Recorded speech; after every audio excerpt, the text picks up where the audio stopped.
We are almost about to taxi, but this AC is not working. Look at everyone, and it's so many people. They are using these magazines. AC is not working at all. And as usual, your TV screens are also not working. Neither this button for calling the cabin crew. Nothing is working. Nothing. Not even the light is working. See, is this what you are providing? And as usual, that is why Air India is considered as one of the worst airlines in the world. AC is still not working, and today it is very, very, very hot in Delhi.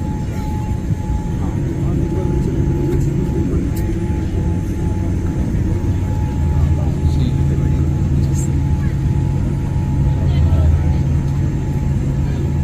and it's a Dreamliner 787.